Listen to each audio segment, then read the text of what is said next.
रही हैं अपना पति चुनने के लिए। चुनना है, अपने पति को ही पति के रूप में चुनना है, भगवान को ही, लेकिन अद्भुत तरीके से कर रही हैं। एक हाथ में माला ली है तो दूसरा हाथ खाली रखी है। क्यों दूसरा हाथ खाली रखी है? कि उसे जो भौरे उनके मुख पर मंडरा रहे हैं उसको हटा रही है, और कमल एक हाथ में ली है। श्री लक्ष्मी जी के भी 4 हाथ होते हैं, एक हाथ में कमल ली है। तो अभी लगता है कि 2 ही हाथ हैं, जब चाहे तब 2 हाथ करें या 4 हाथ कर लें। जैसे भगवान की लीला होती है वैसे श्री जी की भी लीला होती है। अथवा अपने सिर से, केश से सरकते हुए साड़ी के छोर को रखने के लिए, घूंघट को रखने के लिए वो एक हाथ को खाली रखी है और एक हाथ से माला पकड़ी है और चली। श्रील सुखदेव गोस्वामी माता लक्ष्मी के सौंदर्य का वर्णन करते नहीं अघा रहे हैं। स्तना द्वयम चाति कृशोदरी समम निरंतरम चंदन कुंकुमोक्षितम ततस्ततो नूपुरबल्गु सिंजित ही विसर्पति हेमलते वसा बभौ। उस समय श्री जी कितना सुंदर लग रही हैं, इसका वर्णन करते हैं। स्तनद्वयम समम निरंतरम। माता लक्ष्मी जी का शरीर कैसा है? अति कृशोदरी, पेट बहुत पतला है, छोटा है, कमर बहुत पतली है लक्ष्मी जी की, और दोनों स्तन बिल्कुल सम हैं। सम का अर्थ सुंदर भी होता है, जैसे गुजराती में कहते हैं बराबर से। बराबर मतलब अच्छा, समम का अर्थ होता है अच्छा। दोनों स्तन अत्यंत सुंदर हैं, निरंतरम, और उनमें कोई अंतर नहीं है। स्तन बड़े बड़े हैं, सटे हुए हैं। निरंतरम चंदन कुंकुमोक्षितम, और स्तनों पर चंदन और केसर का लेप किया गया। ततस्ततः, वहां से वहां इस तरह चल रही हैं, धीरे धीरे पैदल ही चल रही है उस महान सभा में। ततस्ततो नूपुर बल्गु सिंजित ही, चल रही हैं तो कैसे पता लगता है कि कहाँ पर गई हैं? तो नूपुर बज रहे हैं। नूपुर का, दोनों नूपुरों का वल्गु सिंजन हो रहा है, झनकार बहुत सुंदर है। विसर्पति हेमलते वसा बभव। तो विसर्पति यहाँ से वहाँ जा रही हैं, इस लाइन से उस लाइन में ऐसे देख रही है, सबको देख रही है, भूत भविष्य वर्तमान सब पर विचार कर रही हैं। तो ऐसे चल रही हैं तो लगता था कि कोई लता चल रही है, सोने की लता, जंगम लता चल रही है। लता कहीं चलती नहीं है ना लेकिन ये स्वर्ण वल्ली, ये स्वर्ण लता ऐसा लगता है कि चल रही है, मन चलती हुई स्वर्ण लता। विसर्पति हेम लता इव सा बभौ।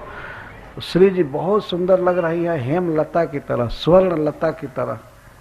विसर्पति, और कभी कभी तेज गति से चलती है। विसर्पण का अर्थ होता है विशेषण वेगेन सर्पणम।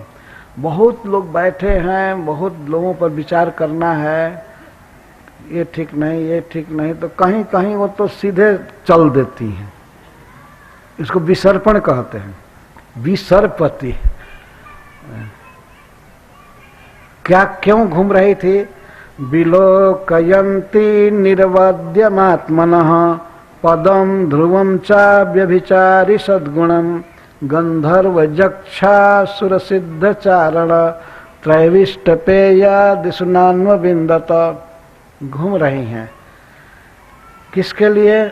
आत्मनः, अपने पद को ढूंढ रही थी, अपने आश्रय को, कि हमारा कौन आश्रय होगा। जरा विचार कीजिए, एक लड़की किसी को अपना पति बनाना चाहती है तो एक प्रकार से अपना आश्रय ढूंढ रही है। किसके आश्रय में रहूंगी?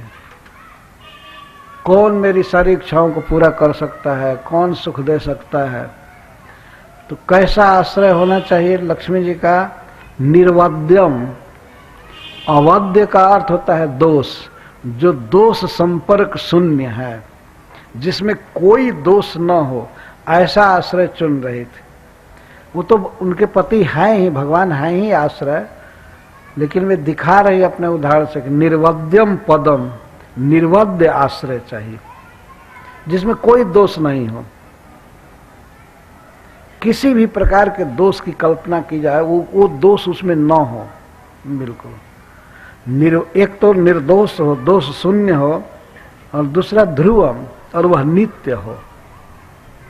यह नहीं कि 50 साल के लिए सॉन्ग हो, इसके बाद वो मर जाए या बीमार हो जाए, लकवा मार दे, ये हो जाए, नहीं, कुछ नहीं, या डिवोर्स हो जाए, कुछ नहीं। कोई दोष नहीं होना चाहिए, और नित्य होना चाहिए। वो नित्य का अर्थ है अनादिकाल से अनंत काल तक जो रहे, ऐसा पति चाहती हैं लक्ष्मी जी, ऐसा पद चाहती हैं।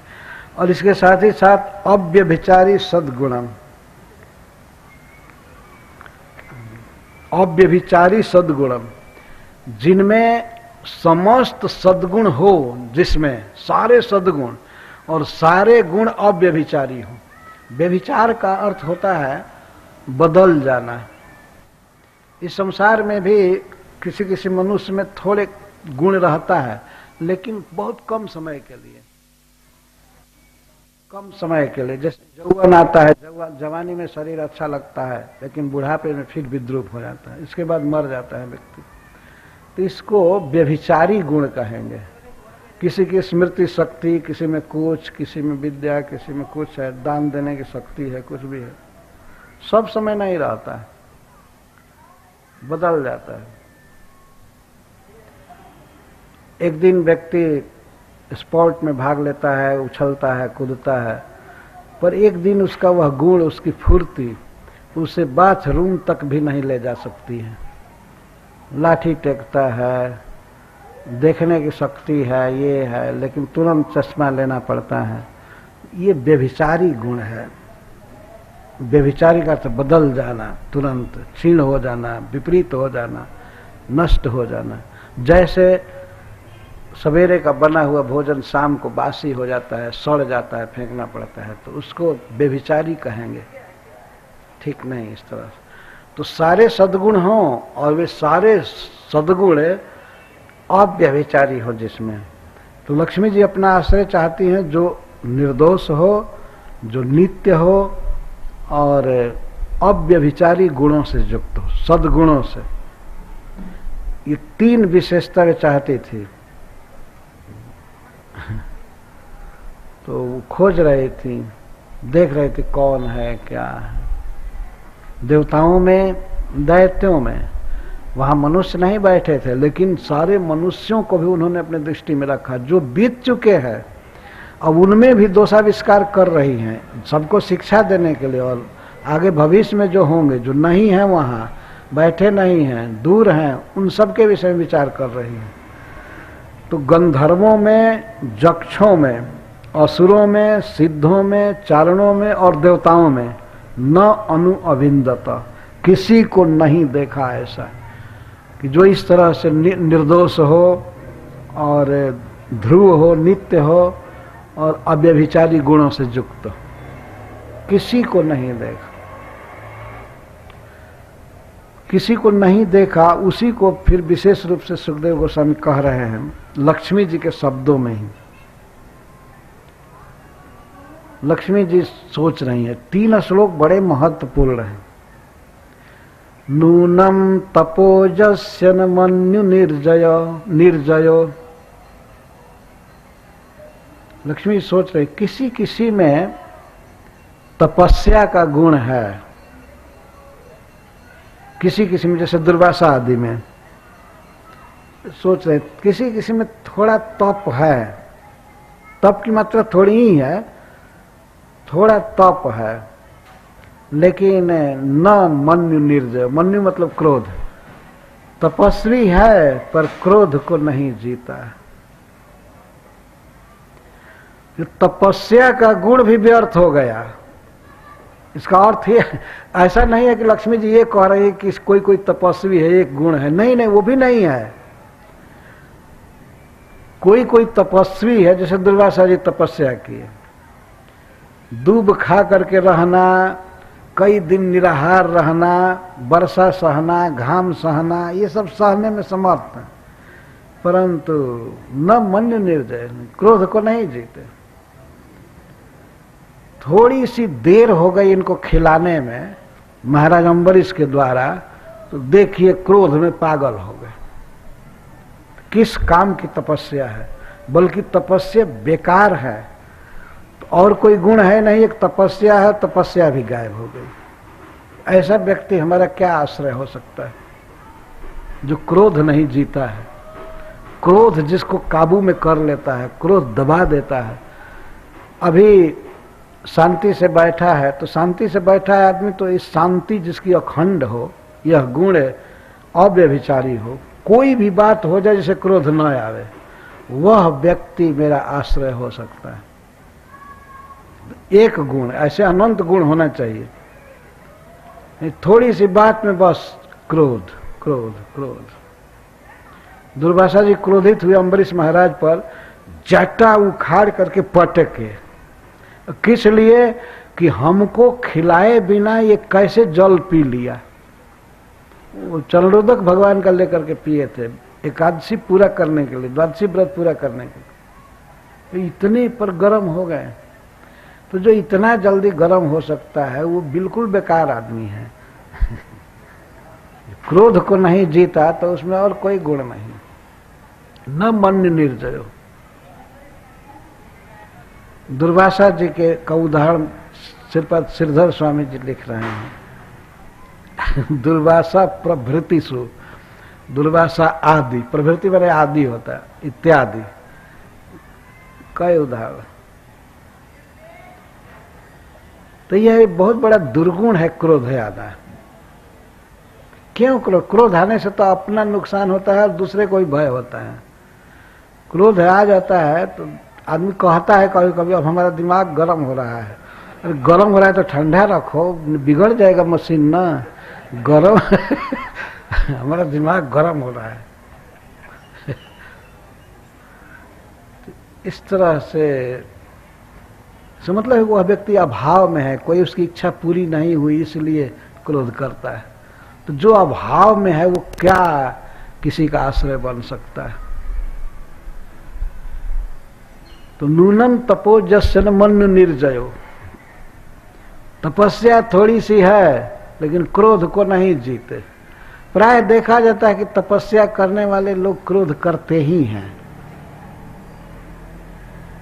साधुओं में देखा गया है, ज्यादातर ब्रह्मचारी और तप उप करते हो तो क्रोध रहता ही है। गृहस्थ तो बेचारे बाल बच्चों का भार सहते सहते शांत हो जाते हैं। वो क्या करें, क्या क्रोध करें।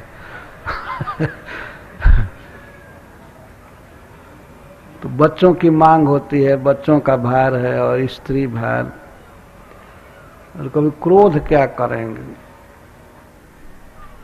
वो तो उस सर्प की तरह है जिसका विष निकाल दिया गया, लाचार। लेकिन ब्रह्मचारी सन्यासी ये बड़े क्रोध में होते हैं, देखा जाता है। कई बार हम लोगों ने देखा है ऐसे।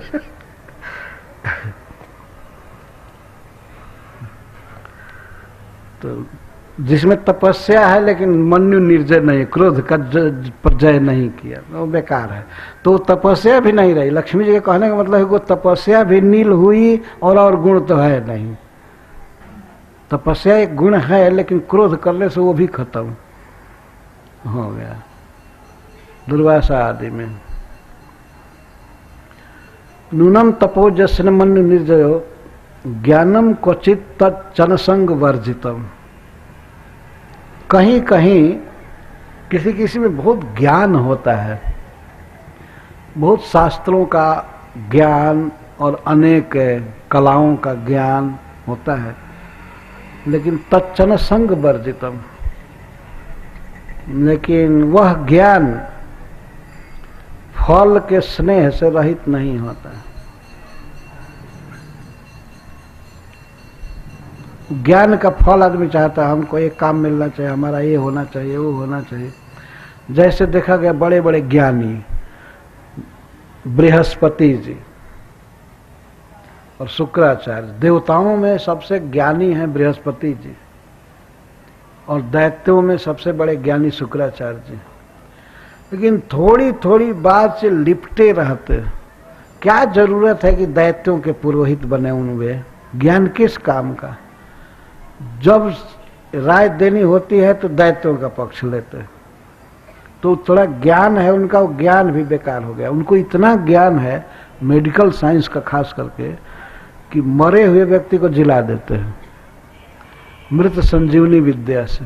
बलि महाराज को उन्होंने जीवित किया था।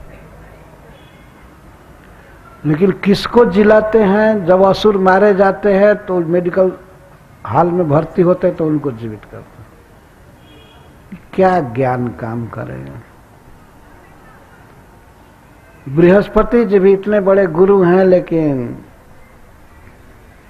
वो फंसे हुए हैं देवताओं में। बस उनको विजय दिलाना, उनको स्वर्ग दिलाना, ये करना वो करना, बस इसी में लगे रहते। तो वो ज्ञान किसी काम का नहीं है जो भोगों में प्रेरित करे। तो कहीं कहीं ज्ञान है लेकिन ज्ञान बेकार है। जब भोगों में आसक्ति है, पूजा की भावना है, तो ज्ञान भी गायब हो गई। ज्ञान तो व्यक्ति को डिटैच करना चाहिए, वो विरक्ति के लिए है, न कि और ज्यादा आसक्त करे। इतनी पढ़ाई लिखाई हो गई तो इसके बाद भोगना है खूब। ज्ञान वैराग्य को जन्म देना दे, इसके लिए ज्ञान है। लेकिन कहीं कहीं लक्ष्मी जी कह रहे हैं कि ज्ञान है लेकिन संग वर्जित नहीं है, आसक्ति शून्य नहीं। कश्चिन महान तस्सन काम निर्जयो। और फिर ब्रह्मा जी पर अब ध्यान जा रहा है। कोई कोई तो बहुत महान है, बहुत महान है, सृष्टि में सबसे बड़े हैं, उम्र में, ज्ञान में, वेदों के वक्ता हैं, लेकिन इन्होंने काम को नहीं जीता है, इसलिए महानता गई अब राख में, धूलि में मिली। कोई महान नहीं।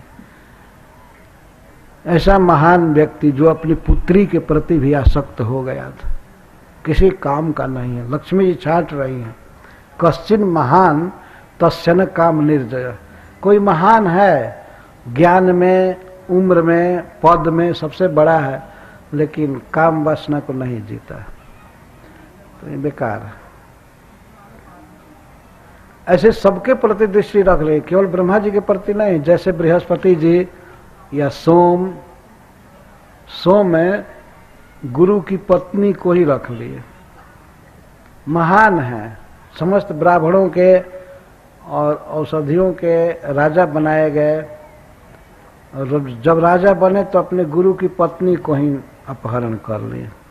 उसके लिए बहुत भारी युद्ध हुआ। बृहस्पति जी अपने भाई की पत्नी के प्रति ही आसक्त हो गए। ये सब शास्त्रों में कथाएं हैं। तो लक्ष्मी जी इसी को देख रही हैं कि ये सब बेकार है, किसी काम का नहीं। ब्रह्मा जी से लेकर के सोम, चाहे बृहस्पति, चाहे कोई महान है जिस माने में है, तो महानता भी गई। अगर काम वासना आ गई तो महानता धूल में मिल गई, ये अर्थ, वो भी गुण नहीं रहा। कश्चिन महान तस्सन काम निर्जय। महान होकर क्या करेगा जब काम वासना को नहीं जीता। स ईश्वर किम परतो व्यपाश्रय। और फिर इंद्र पर ध्यान जा रहा है। इंद्र भी बैठे थे लाइन में, वो विवाह के लिए नहीं बैठे थे, और न तो लक्ष्मी जी को विवाह करना है, वो तो नित्य प्रेयसी हैं भगवान की। देवता सब ऐसे ही बैठे थे, तो पर सब पर छांट रही हैं। वह क्या ईश्वर है जो दूसरे का आश्रय लेता है? ये कोई ईश्वर है? इंद्र पर विचार कर कह रहे हैं, हमेशा दूसरे का आश्रय लेना, हमेशा उपेंद्र का, वामन देव का आश्रय लेना, बार बार भगवान अवतार लेते हैं इनको सुरक्षित रखने के लिए। तो ये कैसा ईश्वर है जो दूसरे के भरोसा पर रहे, दूसरे के आश्रय में रहे? वो ईश्वर हो ही नहीं सकता। इसमें ईश्वरता ही नहीं है। स्वर्ग का राजा है लेकिन सब व्यर्थ है। स ईश्वर किम पर तो व्यापास रहा, वो कैसे ईश्वर बन सकता है जो दूसरे के आश्रय में रहता है? बारंबार असुर मार करके राज छीन लेते हैं, स्वर्ग छीन लेते हैं, तो इसके बाद हाय हुई करके ब्रह्मा के पास जाते हैं। ब्रह्मा जी विष्णु भगवान के पास जाते हैं। तो अंततः ईश्वर तो विष्णु है ना, तो ये इंद्र आदि कुछ नहीं है। इस प्रकार एक उदाहरण प्रस्तुत कर रहे लक्ष्मी जी। कोई आराध्य नहीं है, कोई आश्रय लेने योग्य नहीं है। आश्रयणीय शरण एकमात्र श्री विष्णु है, नारायण है। यही बात कहने के लिए यहाँ पर इस प्रसंग को कहा जा रहा है, और लक्ष्मी जी ने इसीलिए स्वयंवर किया। धर्म क्वचित तत्र भूत सौहृदय। कहीं कहीं धर्म देखा जाता है कि धार्मिक आदमी है, धर्म का आचरण कर रहा है, लेकिन जीवों के प्रति दया बिल्कुल नहीं है। किसी किसी में लक्ष्मी देख रही है, पूरे संसार में अनादिकाल से और आगे अनंत काल तक सब मिला रही है। किसी किसी में धर्म देखा जाता है, लेकिन जीव के प्रति दया नहीं है। निश्चित इस विषय में कहा जा सकता है, जितने हिंदू, क्रिश्चियन, मुसलमान, बौद्ध हैं, ये सब पशु खा रहे हैं, जीव हिंसा कर रहे हैं और बनते हैं धार्मिक। हम धर्म का पालन कर रहे हैं, ये सब बेकार है। जिनमें भूत सौहार्द नहीं है, जीव के प्रति सहज दया नहीं है, वो धर्म का क्या मूल्य रहा? वो धर्म किस गिनती का है? किसी काम का नहीं। अगर पशु का भोजन, पशु को काट कर खाते हैं, थोड़ी दया नहीं है कि पशु मर रहे हैं, छटपटा रहे हैं, और उल्टे ये कह देते हैं मूर्ख लोग कि पशुओं में आत्मा नहीं होता है, जीव नहीं होता है। देखिए, इतना डल माइंडेड बने हैं वैज्ञानिक, और कहते हैं पशुओं में जीव नहीं है। खुलम खुला बोलते हैं कि पशुओं में जीव नहीं है, एनिमल्स हैव नो सोल। तो सोल का डिफिनीशन क्या है, लक्षण क्या है, उसको खुद मालूम नहीं है। ऐसा गधा और कहता है कि पशुओं में आत्मा नहीं है, जीव नहीं है। इसको तो साधारण व्यक्ति भी समझ सकता है कि पशुओं में जीव है और सुख दुख का अनुभव वे भी करते हैं, लेकिन कह देना कि नहीं जीव है तो, और बनते हैं धार्मिक, धर्म का प्रचार कर रहे हैं, ये सब बेकार है। तो एक और उदाहरण प्रैक्टिकल श्रीपद श्रीधर स्वामी जी उसमें लिख रहे हैं कि धर्म का आचरण देखा गया परशुराम आदि में। उनकी भगवत्ता को बाध करके देखा जाता है। तो परशुराम जी पिता की आज्ञा का पालन किए, ये धर्म का पालन किए। पिता की आज्ञा मानना ये धर्म है, लेकिन इतना तो धर्म किए और अपने माँ का और भाइयों का गर्दन काट दिए। कोई थोड़ी भी दया नहीं आई, भूत सौहार्द नहीं रहा। थोड़ा पिता कहा तो माँ का गर्दन काट दिए, और भाई जो इनकी बात नहीं माने थे, इनके पिताजी की, उनका इनको भी मारो, ये हमारी बात नहीं माने हैं। तो भाइयों को मार देना, माँ को मार देना, और इसलिए किया गया कि धर्म का पालन करना है, पिता की आज्ञा का पालन करना है। ऐसा व्यक्ति बेकार है, ये किसी का आश्रय नहीं हो सकता। ध्यान रखना चाहिए कि भगवान परशुराम की भगवत्ता को बाध करके बात कही जा रही है, एक व्यक्ति के रूप में। तो ये कोई धर्म है? पिता की बात हम मान रहे हैं। अपने अपने बड़े लड़कों को जमदग्नि जी ने कहा कि इस पापनी का मस्तक काटो, कोई भी पुत्र तैयार नहीं हुआ। तो सबसे छोटा बेटा परशुराम, जो हाथ में कुल्हाड़ी लिए रहता था, परशुराम इसका वध करो, इस पापनी का मस्तक काटो, और जो हमारी बात नहीं माने हैं अपने भाइयों को भी मारो। तो परशुराम जी बस कुल्हाड़ी लिए माँ को, भाई को, सबको मार दिया। ये कोई धर्म है? अगर मान लीजिए पिता की आज्ञा का पालन किए तो इस प्रकार की आज्ञा का पालन करना, माँ का वध करना, भाई का वध करना, ये तो किसी काम का नहीं। लक्ष्मी जी सबको छाट रही हैं, सब बेकार है, ऐसा नहीं होना चाहिए। भूत सौहार्द सहज होना चाहिए। भगवान कृष्ण में देखिए जीव दया कितनी है।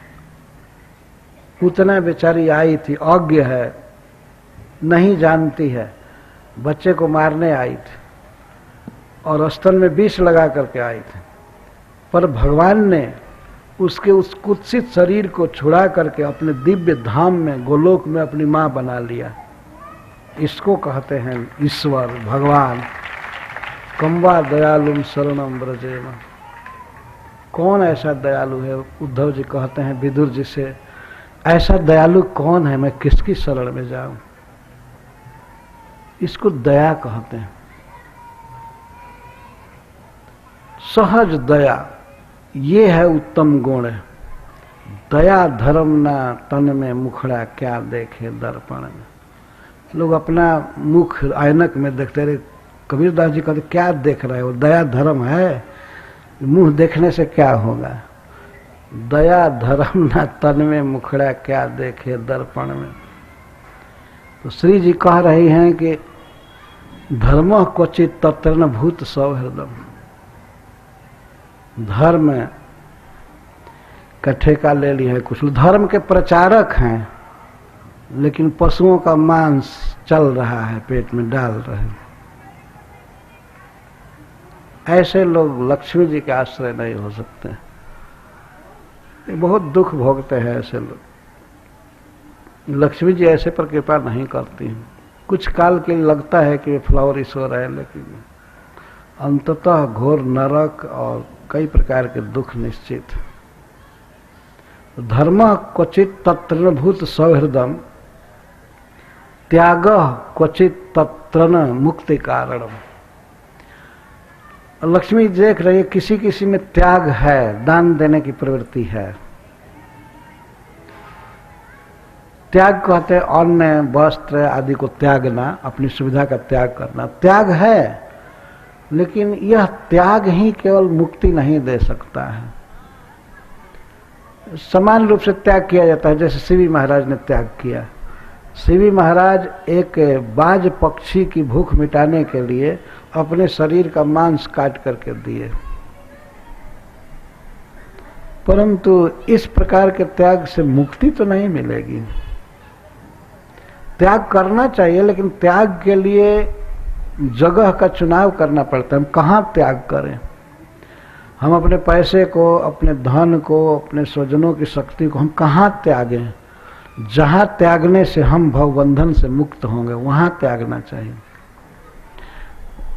केवल एक बाज और गिद्ध की रक्षा के लिए, भूख मिटाने के लिए अपने शरीर को काट करके दे देना एक तरह से बहुत प्रशंसा की बात है, लेकिन न मुक्ति कारणम। ऐसे मुक्ति नहीं मिलेगी।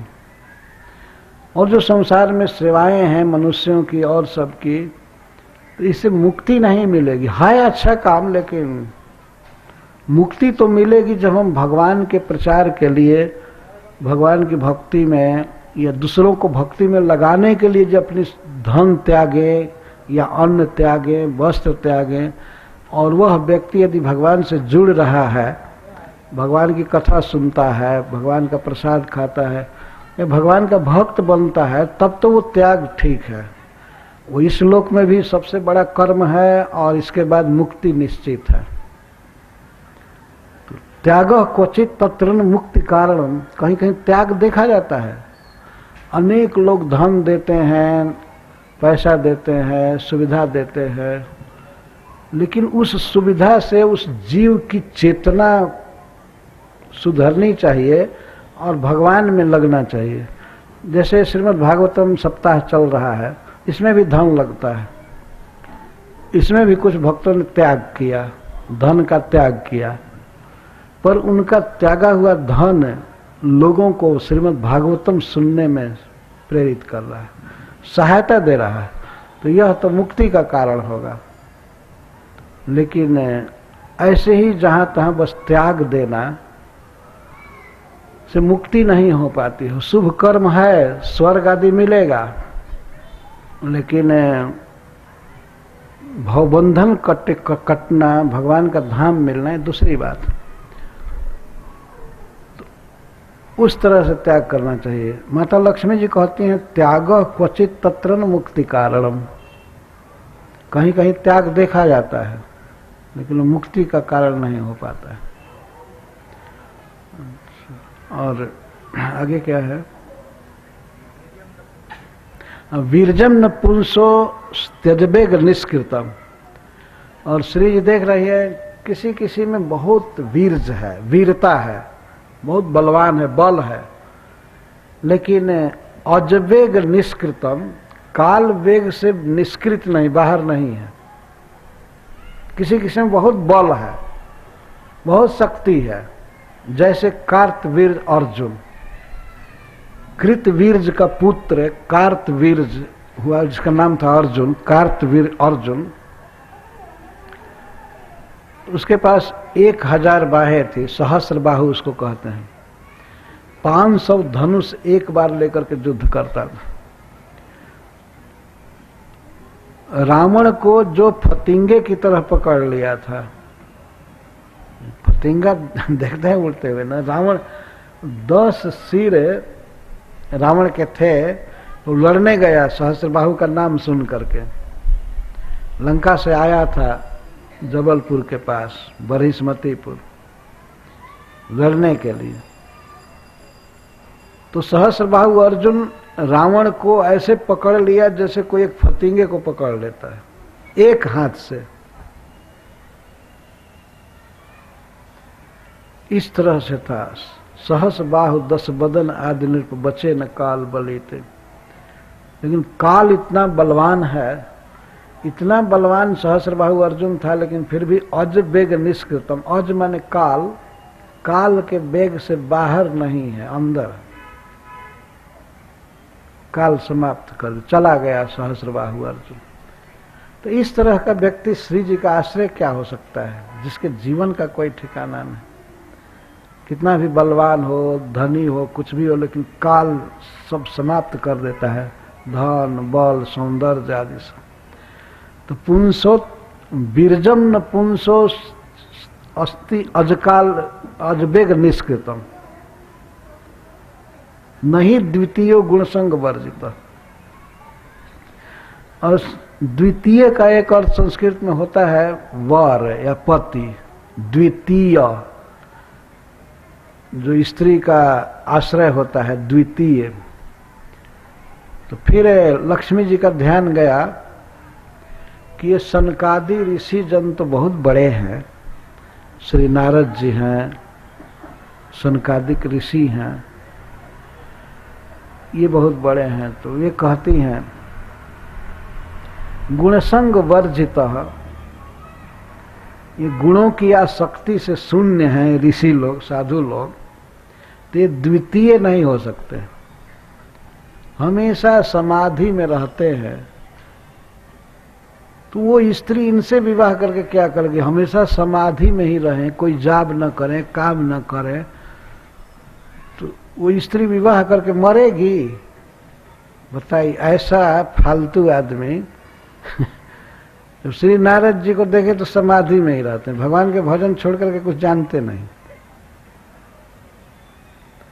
और सनकादिक तो बिल्कुल ध्यान में ही डूबे रहते हैं। तो ये द्वितीय ये वर हो ही नहीं सकते। किसी स्त्री के लिए ऐसा वर नहीं चाहिए जो हमेशा समाधि में ही हो और कभी ध्यान न दे कि स्त्री का कभी खर्चा चलेगा, संसार कैसे चलेगा, परिवार कैसे चलेगा, काम न करे, कुछ न करे। तो ऐसे समाधि निष्ठ व्यक्ति, ये सनकादिक भी बेकार है। लक्ष्मी ने कहा इनका तो कोई आश्रय ले ही कैसे सकती है स्त्री।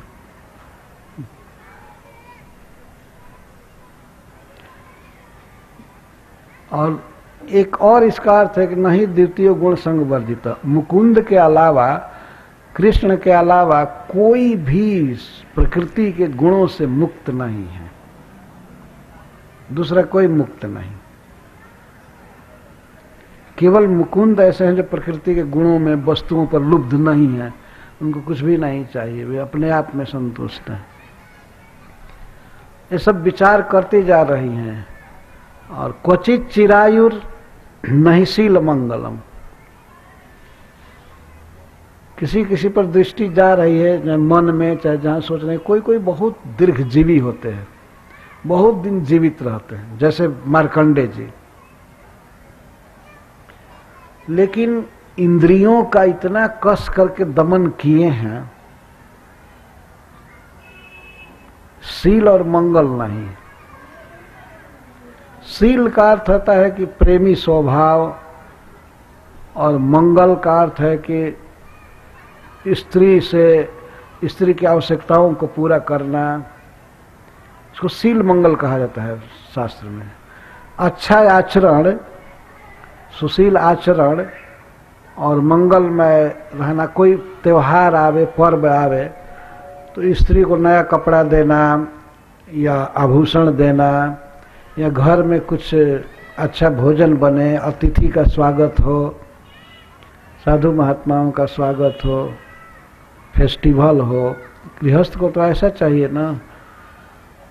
तो कोई कोई बहुत दिन जीवित रहेंगे, दीर्घजीवी है, जैसे मार्कंडे जी। लेकिन शील मंगल कुछ नहीं है। इंद्रियों का दमन है, न कभी अच्छा से खाना है न पीना है। कि ऐसा व्यक्ति क्या स्त्री रखेगा? स्त्री को रिझाना जानते ही नहीं, स्त्री को खुश करना जानते ही नहीं है, तो ऐसे भी लोग बेकार हैं। लक्ष्मी जी सोच रही ये सब भी फालतू ही है। क्वचित चिरायुर नहीं शील मंगलम, क्वचित तदप्यस्ति न वेद्य मायुष। किसी किसी में शील और मंगल है, दोनों है। शील और मंगल है,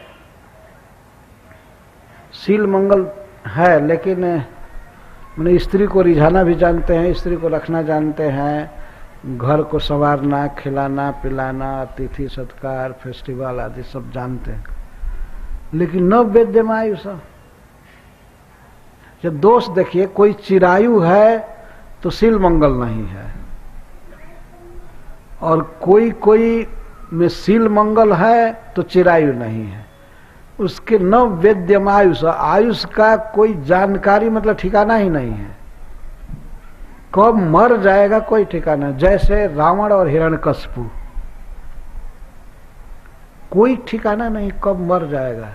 तो ऐसा व्यक्ति कैसे पति हो सकता है जिसकी जिंदगी का कोई ठिकाना नहीं है। भगवत द्वेष से अकस्मात मृत्यु हो गई हिरण्यकश्यप की।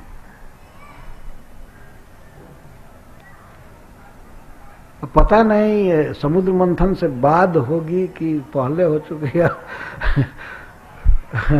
जो भी पहले हो चुकी है। हिरण्यकश्यप इतना बलवान था, लेकिन आयु का कोई ठिकाना नहीं। कोई कितना भी बलवान हो, और कोई पता ही नहीं है कि आज मरेगा कि कल मरेगा। तो ऐसा व्यक्ति कैसे श्री जी का आश्रय हो सकता है?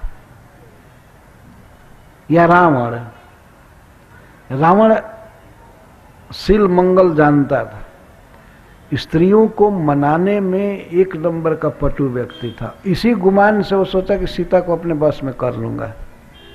सीता से कभी कठोर वचन नहीं बोलता था, जबरदस्ती नहीं, मारता काटता नहीं था, वो प्रेम से समझा करके बस में करना चाहता था। उसमें शील मंगल था, तभी तो अनेक स्त्रियों को रखा था और सोने का घर बना लिया था, लंका सब। तो बेड कैसा रखा होगा, और रथ पुष्पक विमान सब सारा रखा था। घर गृहस्थी को सजाने में बड़ा प्रवीण था। लेकिन उसने सीता का हरण किया। समझाया जा रहा था कि दे दो, सीता को नहीं दिया, मारा गया। तब सारा शील मंगल क्या करेगा जब न वेद्यम आयुष, जब आयु का ही कोई ठिकाना नहीं। तो ऐसे व्यक्ति जैसे हिरण्यकश्यप और रावण, इस कोटि के सब व्यर्थ हैं। किसी में कोई गुण नहीं है। जत्रो भयम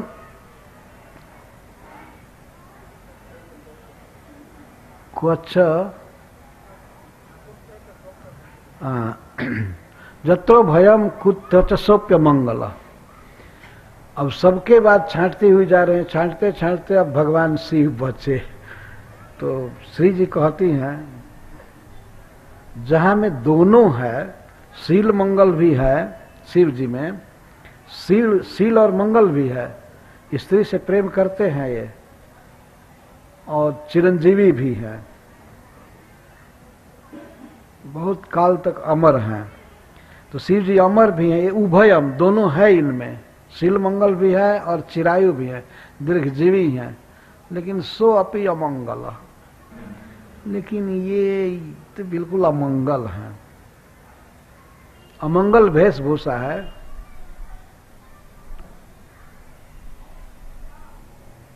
ये व्यक्ति श्मशान में रहता है तो कोई स्त्री इसके साथ कैसे सुख पाएगी? एक तो घर है श्मशान, और साबुन सोडा कभी लगाता नहीं है, केवल राख घसता है, और मुंडमाल धारण करता है, नर कपाल मनुष्य का कपाल धारण, उसी की माला गुछ गुछ करके और पहनते हैं। ये तो बेकार है बिल्कुल, ये हमारा आश्रय नहीं हो सकता। सबको छांट दिया, सबको, सब में गुण नाम मात्र का और दोष भरा हुआ खचाखच सब में है, सब में कोई भजनीय नहीं है, कोई आश्रय नहीं है। श्री जी अपने उदाहरण से हम जैसे मनुष्यों को, जीवों को शिक्षा दे रही हैं कि विष्णु को ही चुनना चाहिए, भजन करना चाहिए।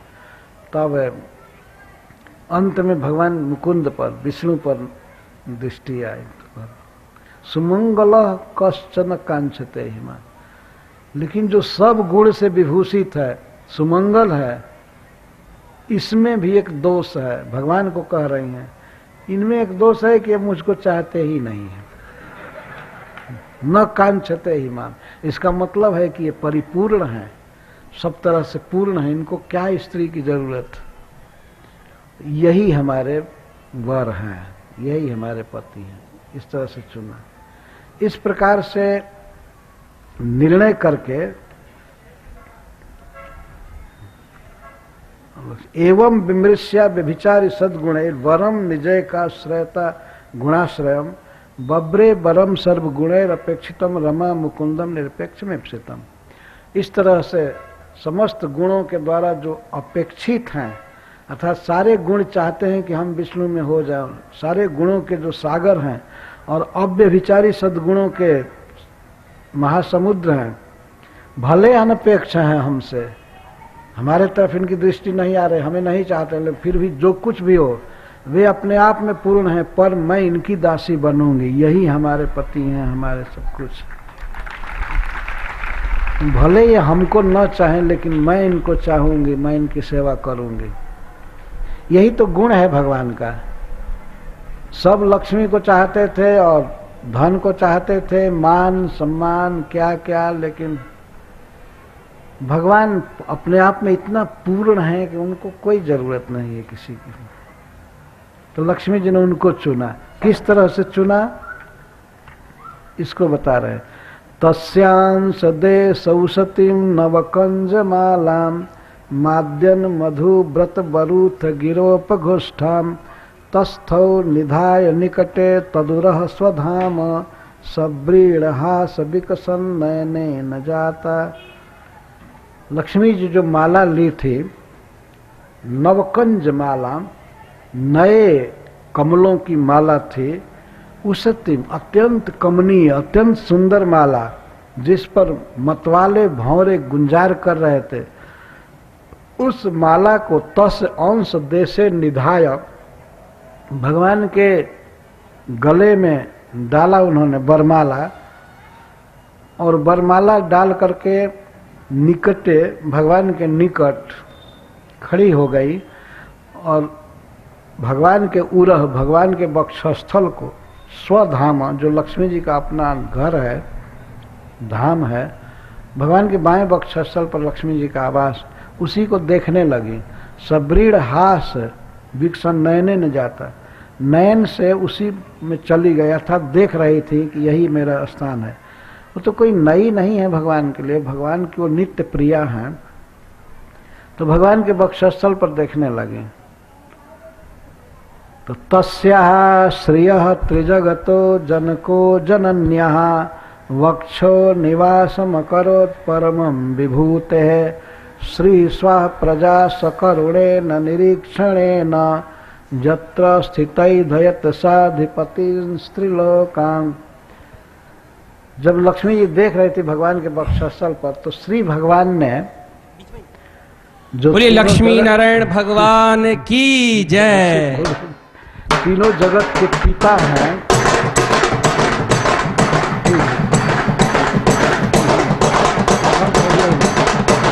ओम हिरण्यवर्णां हरिणीवै श्रीर्मादेवी जुषतां काम सोस्मितां हिरण्यप्राकारां आर्द्रां ज्वलन्तीं तृप्तां तर्पयन्तीं पद्मे स्थितां पद्मवर्णां तामिहोपवैश्रियम् मनसः काममाकूतिं वाचः सत्यवशी।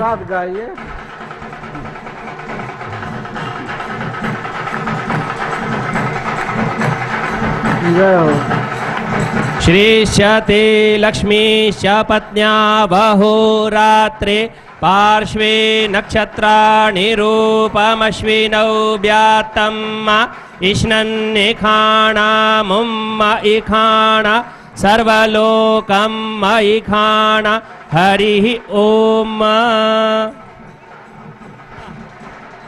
हरे कृष्णा कृष्णा कृष्णा हरे हरे, हरे राम राम राम हरे हरे। बस अभी बाजा लेकर के बजाइए, गाइए, अभी नाचना गाना है। बाजे वाले आगे आ जाएं, बजाते हुए। जो बाजे वाले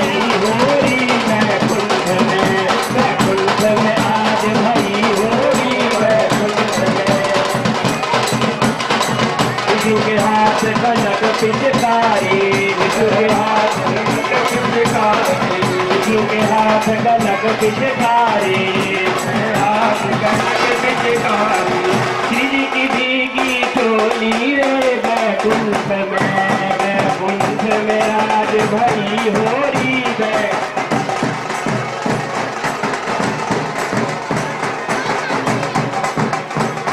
हरे कृष्णा हरे कृष्णा कृष्णा हरे हरे, हरे राम राम राम हरे हरे।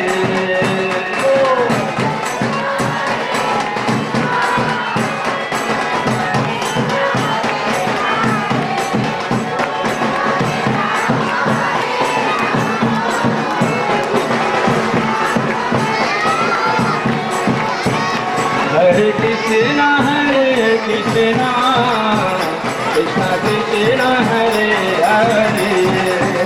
हरे राम राम राम हरे हरे, हरे कृष्णा कृष्णा हरे हरे, हरे राम राम हरे।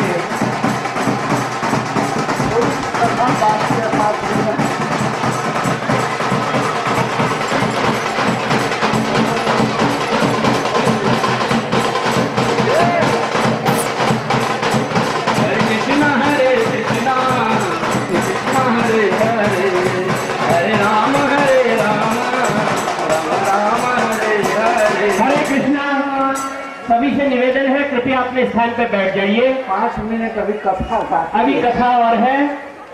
से भगवान ने लक्ष्मी जी को स्थान दिया तो उस समय बहुत से बाजे बजने लगे।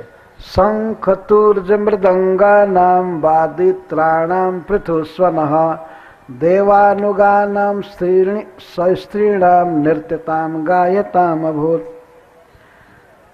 देवानुगानम, शंख बजने लगे, तुरही मृदंग आदि बाजे बजने लगे, बहुत जोर की आवाज हो रही थी। और देवताओं के जो अनुगामी हैं गंधर्व आदि, वे अपने स्त्रियों के साथ नाच रहे थे, गा रहे थे। नृत्यताम गायताम अभूत। और ब्रह्मा, शिव और अंगिरा जिनमें मुख्य हैं, वे सब देवता जो विश्व सृष्टि करते हैं, वे आकर के भगवान की स्तुति करने लगे, बहुत से श्लोक बोलने लगे। ईडिरे अविथैर मंत्र, जिन श्लोकों में भगवान की महिमा गाई गई थी और सत्य महिमा, उनको गाने लगे। फूलों की वर्षा होने लगी, पुष्प वर्षिण। इस तरह से श्री जी ने जब देखा देवताओं पर, अपने भक्तों पर, तो देवता और सारे प्रजापति प्रजा शील आदि गुण से संपन्न हो गए और बहुत परम सुखी हो गए। ले भिरे निर्वृत्तिम पराम, सबको परम आनंद मिला। लेकिन श्री जी ने दैत्यों की अवहेलना कर दिया, उन पर नहीं देखा, तो दैत्य कैसे हो गए? सब निर्धैर्य रहित हो गए और लोलुप हो गए, स्त्री आदि में आसक्त, गतत्रपा निर्लज हो गए।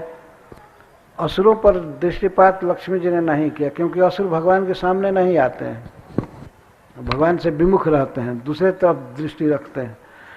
तो दैत्य सब बिना सत्व के हो गए और लोलुप हो गए और निर्दोग्य, कोई काम धंधा नहीं, केवल चोरी करना, लूटना, सब आतंकवादी हो गए, टेररिस्ट हो गए।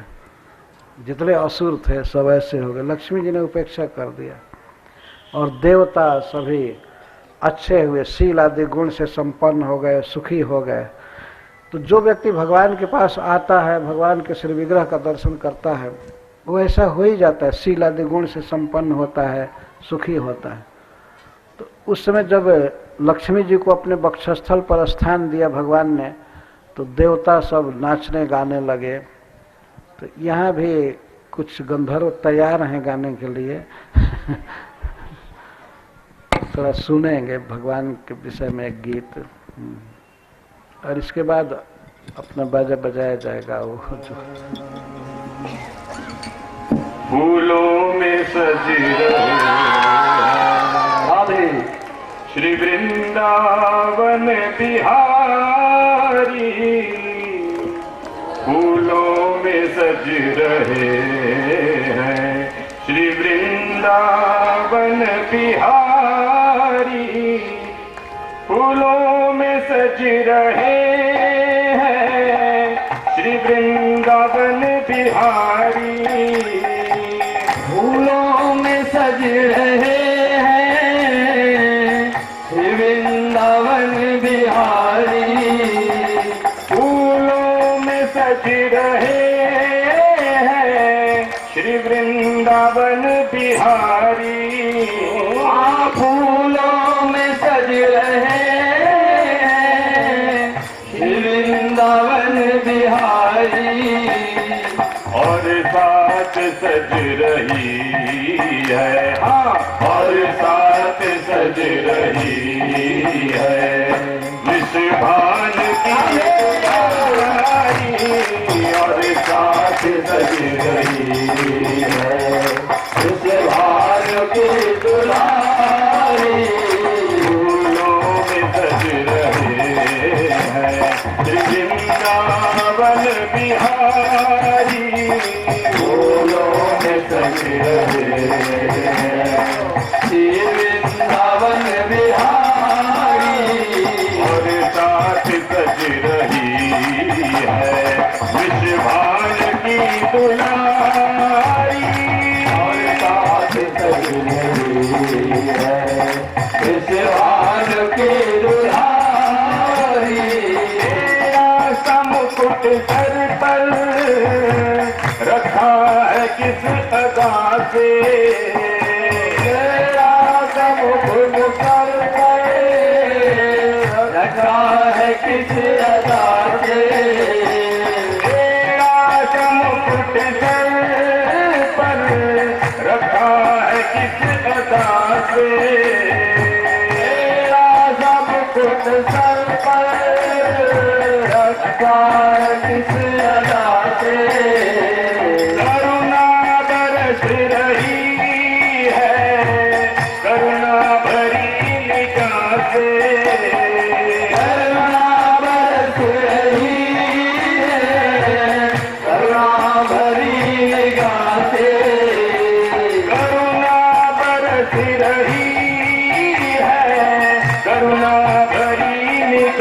से करुणा बरस रही है, करुणा भरी निगाह से।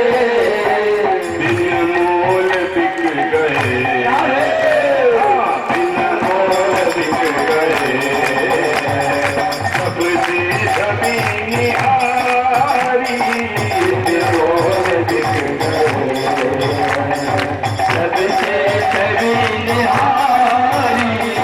फूलों में सज रहे हैं वृंदावन बिहारी, फूलों में सज रहे हैं वृंदावन बिहारी। और साथ सज रही है विश्वान की दुलारी, और साथ सज रही है विश्वान की दुलारी। मैया गले में तारे, जब दोनों मुस्कुराते, मैया गले में तारे, जब दोनों मुस्कुराते, मैया गले में तारे, जब दोनों मुस्कुराते, मैया गले में तारे, जब दोनों मुस्कुराते।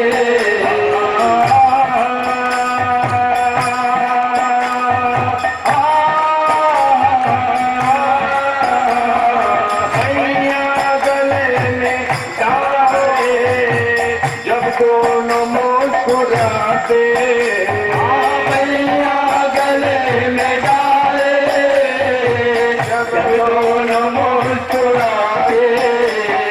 सबको ही प्यारे लगते, सबके मन को भाते, सबको ही प्यारे लगते, सबके मन को भाते। इन दोनों पे मैं सज के, इन दोनों पे मैं सज के, इन दोनों पे मैं भारी,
सुरेश भाई मालवनी जी, जीतू भाई जी, किशोर गवस,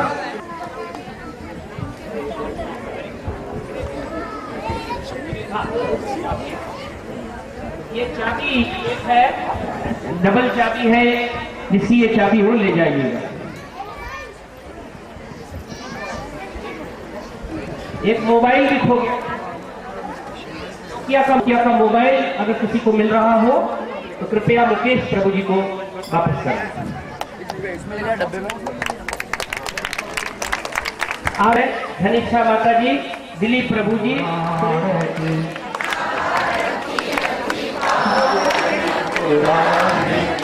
धर्म भक्ति विज्ञान खान की, भक्ति विज्ञान महापुराण भागवत निर्मल, महापुराण भागवत निर्मल, सुख मुख विगलित निगम कल्प फल,